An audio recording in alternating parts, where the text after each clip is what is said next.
Thanks very much. I know at the start of May you put out a procurement package for part of Metrolink. I understand Metrolink, it's divided into a couple of procurement packages, and this one was for design and operation.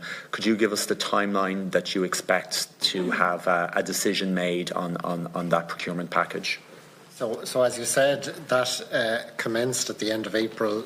So what we're in now at the moment is what's called pre-qualification or contract notice.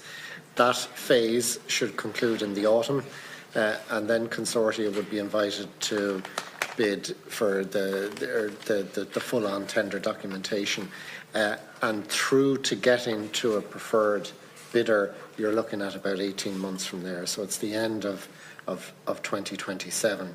Now, that's simply because there's a huge amount in those contracts. So it's not just the fit out of the stations. It's not just the supply of the actual fleet. It's everything in between, together with then the operation of those services for 25 years, the financing around that and so on. So there is a lot involved in that tender. So you are looking at that sort of... So the end of 2027 for that tender to be resolved. That would be sort of the working assumption. So just looking at the timeline set out on the government's transport sectoral plan, it spoke about commencing building of Metrolink by 2027.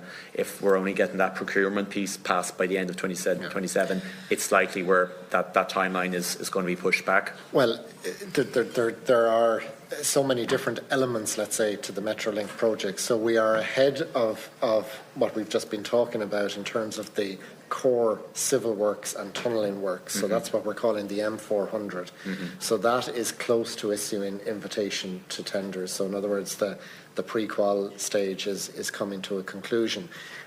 We will actually see some initial enabling works, movement of utilities and so on by the end of the year, and there's potential acceleration of work on site-specific areas such as Dublin Airport soon as well. So before you're at sort of full tilt, it will be a few years, but you will see a gradual build-up over the next while. But in terms of the significant works, the tunnelling and that, you don't see that happening in 2027 at this stage? No, but you will see an increasing amount of work commencing. And can I ask, just in terms of the replacement for Sean Sweeney, where is that process?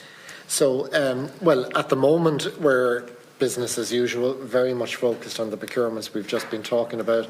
Michael Flynn as interim director, ensuring that the programme progresses, and we're working with government now around a recruitment. Do we have a timeline for that?